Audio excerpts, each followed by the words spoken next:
Bon, salut à tous. Salut. Salut. Alors du coup, aujourd'hui, on est le 9 septembre. Alors, on a avancé un petit peu dans les dates. Aujourd'hui, grande journée, plus ou moins. Parce qu'aujourd'hui, on peut voir, c'est écrit sur le camion. On vient poser fenêtre et porte. Alors, au programme, je vous mets des images de l'OSB qu'on a mis en contreventement. Je vous mets tout ça juste après. On a mis le pare-vapeur pour dire quand on va venir poser les menuiseries, on sera tranquille. On a protégé tous les extérieurs, les encadrements de portes et de fenêtres. On a fait tout ça. Donc ça, je vous mets tout ça en image juste après. Et puis après, derrière tout ça, je vous reprends et on part sur la pose des menuiseries. On y va? On y va. Enfin, aujourd'hui, nous, on fait pas grand-chose. Aujourd'hui, voilà, on va regarder. C'est une des seules entreprises qui va venir sur le chantier. Donc, on a choisi de passer par cette entreprise parce qu'on les connaît quand même depuis quelques années. Ils sont du secteur. Et donc, voilà, c'est une des seules entreprises qui va venir plutôt que de ce soit nous. Et ben là, on va regarder faire. Allez, c'est parti, go! Bon, bien bonjour à tous! Salut. Alors, on est le 27 juillet, le samedi 27 juillet. Alors aujourd'hui, on n'est pas sur le toit, on est entre deux parce qu'il pleut. Voilà, tout simplement, il pleut, il fait pas beau. Et depuis ce matin, en fait, on pensait qu'il allait un petit peu arrêter de pleuvoir. Donc là, ça s'est calmé, mais bon, c'est corps trempé, donc on va pas insister. Du coup, on a commencé à poser des plaques d'OSB. Voilà, les plaques d'OSB à l'intérieur. Alors, on n'a pas tout fini, on est arrivé là quelque part, il reste là derrière nous. Donc, on vous fait des images de tout ça, je vous explique un petit peu comment on fait, comment on procède, les clous qu'on met, et je vous explique tout ça. Ça vous va? Ça te va? Allez go, en image!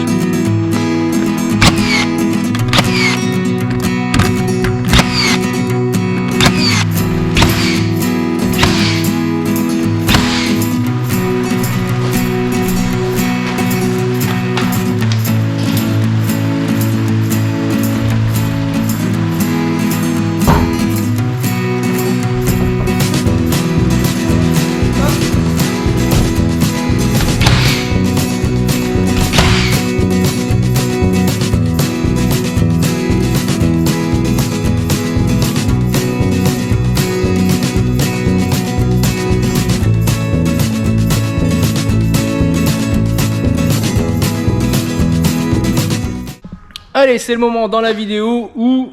Et pourquoi je suis tout noir? Voilà. C'est le moment dans la vidéo où je vous fais quelques petites explications. Alors... Ah, on a perdu la porte. Alors, n'ayez crainte. Ce qu'on a fait, c'est qu'on a posé une plaque complète. Et donc, vous voyez, là, normalement, il y a une porte. Et du coup, on redécoupera, crac, crac, dans le panneau, plutôt que de devoir faire des découpes et mettre des rajoutes. Alors, les panneaux d'OSB, ils font 1198 par 2,80 m de haut. Pourquoi 1198? Parce que tout simplement on a un anthrax de 1200 et du coup on doit laisser un joint comme ça pour la dilatation. Ok, donc les clous sur l'extérieur on les met fort rapprochés. Bon là je les ai pas finis mais là ils sont finis. Donc on les met fort rapprochés et on les rapproche encore plus quand ils sont là-bas tout en haut. Donc à peu près 15 cm sur les extérieurs et une trentaine au milieu. Voilà, donc là pareil, vous voyez, il y a une fenêtre, il va falloir que je la redécoupe. Hop, on fera comme ça. Il fait 12 mm d'épaisseur, le minimum c'est 9. Moi j'ai pris du 12, il n'était pas beaucoup plus cher. Donc voilà. Je me sers de mon cloueur Ikoki. Voilà, ça fonctionne pas trop mal. J'ai pris des clous, ouais, je vous montre. Voilà, j'ai pris des clous, bon je prends toujours Takuiz, la marque, voilà, elle est sur Amazon, ça marche plutôt bien. Et du coup voilà, c'est des clous de 50 mm. Comme ça au moins, je crois, si j'ai bonne mémoire, je crois que c'est 35 mm qu'il faut à peu près dans le bois. Donc du coup, bah, avec 50 et 12, voilà, on est pas mal. Hein. Ça fait du 47 si ma mémoire est bonne. Du coup, on est largement bien. Voilà. Bah écoutez, on est plutôt content parce qu'on a fait quand même à peu près tout ça, tout ça, tout ça. Là, j'ai plus de batterie, mais il me reste là quelques panneaux à terminer de clouer correctement. Et on a fait là, là, là, là, là et là. Enfin voilà, on a fait toutes les plaques entières. Il nous restera des découpes à faire un petit peu partout, donc une grosse demi-journée. Et les contreventements seront mis. Alors, le contreventement, à quoi ça sert? Le contreventement, ça va nous permettre d'éviter d'avoir la maison qui comme ça. Parce que si vous mettez rien, l'ossature en elle-même, si vous appuyez d'un côté, elle va basculer. Donc, on pourrait avoir la maison qui fasse comme ça ou comme ça, et dans l'autre sens elle pourrait faire comme ça ou comme ça. Donc comme en plus on a du vent qui vient de là, vous voyez qu'on est assez dégagé au niveau de la vue, il ne faut pas hésiter sur le contreventement. Le contreventement donc peut se faire comme ça en panneau. Alors il y a plein de méthodes, hein. Il y en a qui les mettent à l'extérieur, moi je les mets à l'intérieur. Dans ma conception je l'ai prévu comme ça, ça se fait de plus en plus. Après voilà, à vous de voir des modes constructifs, il y en a des dizaines, voire peut-être même plus. À vous de voir ce qui vous convient le mieux et faire votre choix. Moi voilà, j'ai choisi comme ça, je le mets à l'intérieur. Nous devant on va venir remettre un pare-vapeur pour l'étanchéité à l'air. Et après on viendra remettre de la laine de bois et on viendra railler pour mettre notre placo de finition. Donc au niveau des contreventements il y a plusieurs façons, soit vous le mettez à l'extérieur, soit vous le mettez à l'intérieur, soit vous mettez des panneaux comme nous on a mis là, soit vous pouvez aussi contreventer un peu comme on a fait là. Alors je crois que ça s'appelle des écharpes ou en écharpe, un truc comme ça, et en fait il faut venir découper dans vos montants pour incruster ce bout de bois là. Donc faut faire des plus larges, hein, mais c'est le principe, c'est ça, c'est de venir mettre des montants comme ça incrustés dans votre ossature. Ça se fait aussi, je l'ai vu. Après il y a le principe aussi de la croix de Saint-André. Si vous voyez là-bas dans la charpente, il y en a une, c'est des croix de Saint-André, c'est comme ça.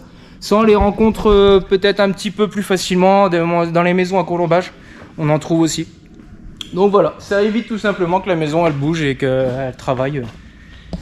Pour pas que ça s'envole quand même. C'est quand même dommage. Donc voilà. Bon, eh ben écoutez, je pense qu'on a fait le tour au niveau de l'OSB. Je vous ferai encore quelques petites images quand on fera les finitions. Donc là on est samedi, demain je vais essayer, demain il fait beau, lundi il fait beau, mardi il fait beau, donc du coup on va essayer de finir notre toiture. Donc là c'était juste une toute petite voilà, toute petite incursion entre deux qui pleuvait pour faire un peu d'OSB à l'intérieur. Donc voilà, ce sera dans la vidéo de la toiture, mais bon, c'est pas bien méchant. Allez, je vous dis bah à demain, et puis on reprend demain pour la toiture. Allez, salut. Quand Alexandre fait une boulette, il faut tout démonter.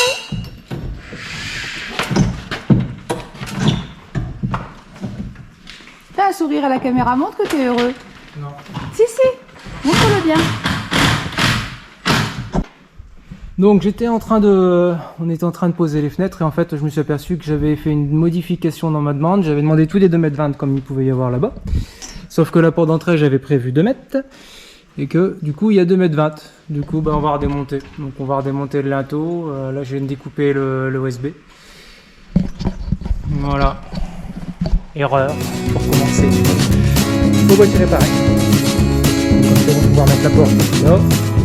Pouvoir la mettre. Donc on a tout simplement démonté le linteau. Donc j'ai pas le droit de parler à première vue.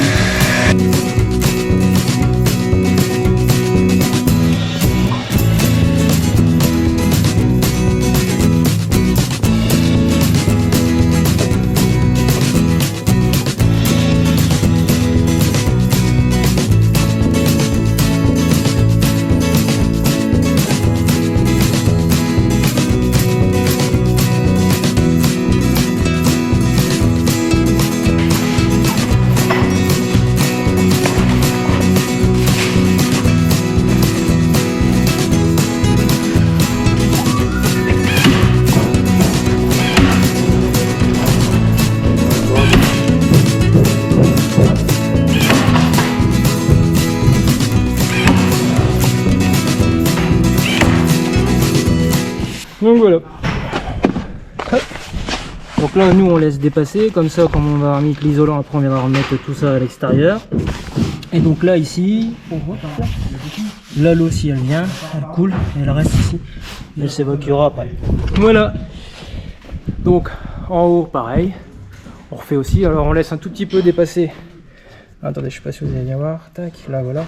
On laisse un tout petit peu dépasser, comme ça notre fenêtre en fait elle vient. Enfin ici. Là comme ça, avec le contre-jour c'était pas ce qu'on fait de mieux, mais voilà, donc elle vient là ici, et donc voilà. Vous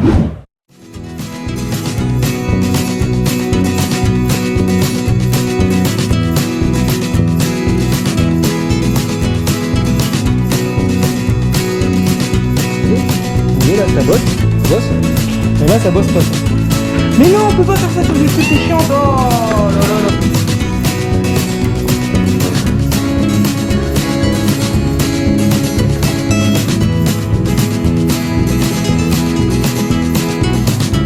camion comme ça, tout bien rangé.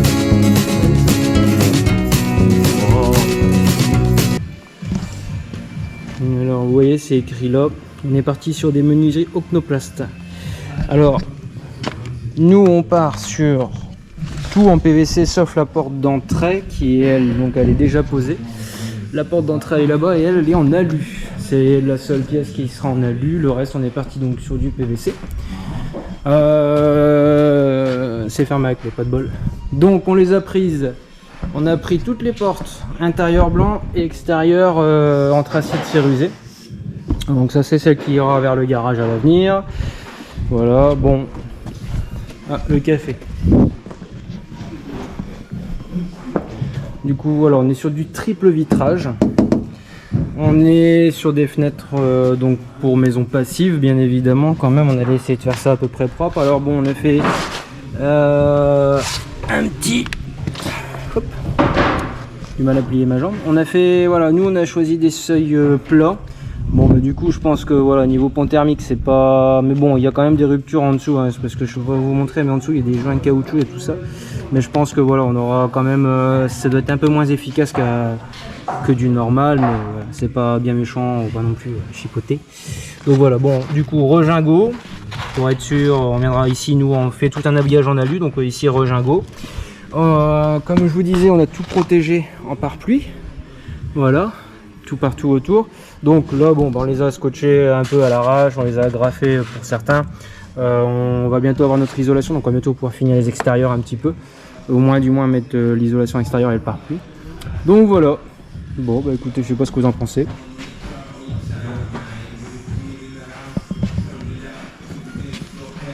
Donc là, on est à peu près à 80 mm. Donc nous, ici, elles viennent en applique intérieur, donc sur notre OSB.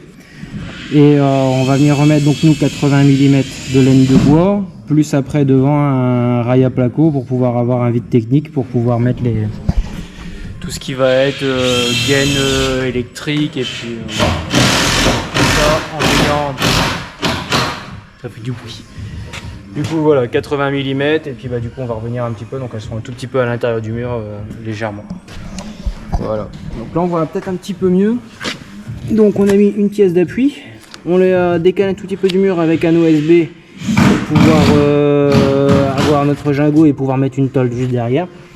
Donc voilà, on a fait des beaux pliages, alors je sais pas... Attendez, hop.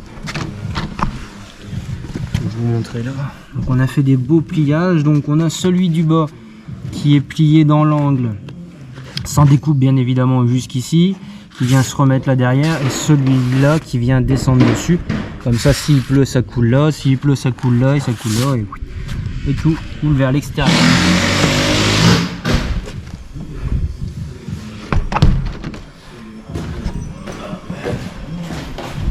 Donc là, on a deux grandes baies, une là, qui vont être en double battant ouvrant, au silo battant pour celui-là. Celui-là, il sera fixe. Après, on a deux portes-fenêtres, une là et une là, donc côté ouest et côté est, parce que là, on est côté sud. Après, on a les trois petites fenêtres, et donc il y en a déjà quatre qui sont déjà posées. La porte qui ira vers le garage. Et d'abord, on a une porte tout au bout qui donnera vers l'extérieur et qui sera dans la salle de bain. Voilà, on est sur l'extérieur, donc vous voyez, c'est de l'anthracite. Bon, ça a des jolies têtes quand même, hein, c'est pas mal. Donc anthracite un petit peu cérusé. Alors on a pris anthracite parce que en fait notre toit il est anthracite. Nos gouttières là-bas c'est anthracite. On va venir mettre du bardage sur les pignons en fibrociment qui va être anthracite, et après il y aura du bois. Donc voilà, on s'était dit que le tout mélangé anthracite, on restait dans la même couleur, et puis c'était pas vilain quoi. On voulait une autre couleur mais qui ne se faisait pas en PVC, il fallait partir sur du capotage et qui gonflait trop le budget. Donc du coup voilà, je vous ai expliqué tout à l'heure, c'est la seule entreprise qui va venir sur le chantier. C'est pour la simple et bonne raison, c'est que j'avais fait faire des devis sur internet pour des fenêtres en qualité aussi passive, mais j'avais un retour parfois sur le SAV et tout ça qui n'était pas toujours terrible. Donc en cas de mauvaise pose ou autre, bah du coup il se renvoie un peu la balle, et enfin c'était pas top, c'était un coup nous, un coup eux. Du coup j'ai vu beaucoup d'avis qui étaient un petit peu compliqués. Et puis bah nous on avait l'habitude de travailler avec cette entreprise, on s'est dit voilà, je vais y demander quand même un devis, voir. Alors il y a un surcoût par rapport à ce que je pouvais trouver sur internet, ça je vous le cache pas. Mais nous on a fait le choix de passer par eux parce que voilà, il y avait la poste qui était comprise, il y avait derrière le suivi, la qualité. Donc au moins on savait sur quoi on partait. Et puis c'est voilà, c'est quelqu'un qu'on connaît qui est pas loin de chez nous. Donc pour nous c'est chouette de passer voilà, par une entreprise comme ça, plutôt que de se dire on passe par internet et qu'après on soit déçu. Donc c'est surtout ça. Voilà, la petite explication.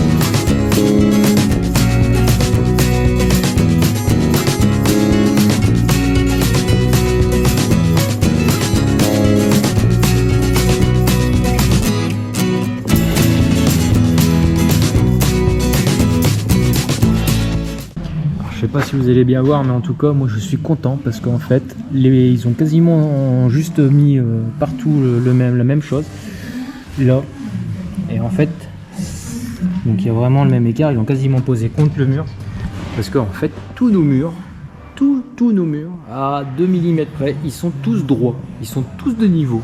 Donc moi je suis plutôt content, pas trop mal travaillé, c'est pas trop mal débrouillé, on a remis quand ils mettent le niveau en fait là de ce côté là. Et ben on a le même écart en haut, en bas, au milieu, enfin voilà, on a bien bossé, c'est plutôt pas mal. Alors, explication, on a donc mis le pare-vapeur.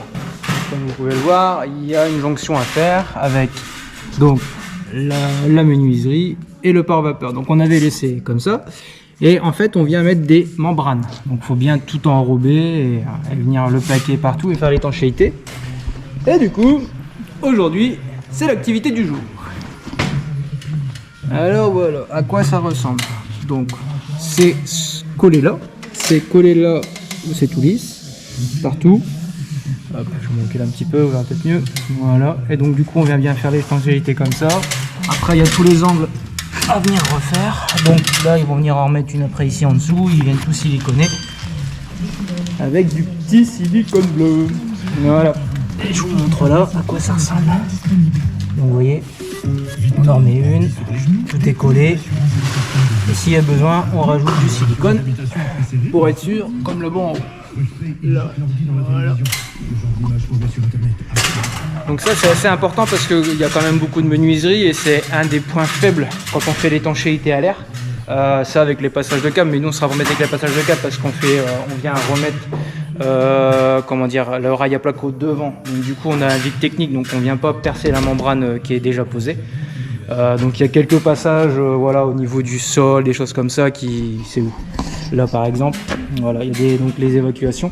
Donc ça faut y prêter attention, mais sinon le reste ça va pas trop mal. Donc c'est vraiment les menuiseries et puis bah, après tous les raccords qu'on va venir faire, venir tout scotcher ici là comme ça, le raccord au sol. Donc ça faut vraiment bien y prêter attention. Donc voilà, ils ont quand même refait un joint de silicone là pour être sûr, mais bon normalement il n'y a pas besoin, mais voilà, au moins il y a du silicone. Et puis bah voilà, donc la membrane partout, et puis voilà, ça bosse.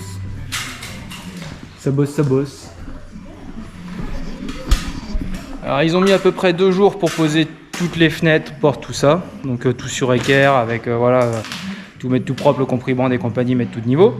Et je pense qu'ils vont remettre autant, voire peut-être même plus pour mettre les membranes. Ça a l'air assez long, ils sont concentrés, ils sont bien concentrés, ça rigole plus, chacun de leur côté. Mais voilà, ils font ça bien, ils font ça propre, c'est chouette. C'est bien.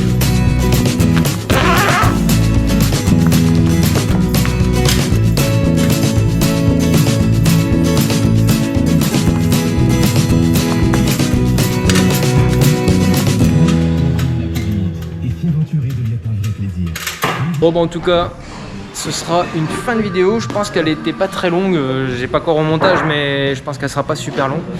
Et voilà, donc prochaine vidéo je pense qu'on sera sur l'extérieur de la maison. Allez, à bientôt. On peut pas les laisser 5 minutes tout seul, on les retrouve allongés par terre, c'est pas possible.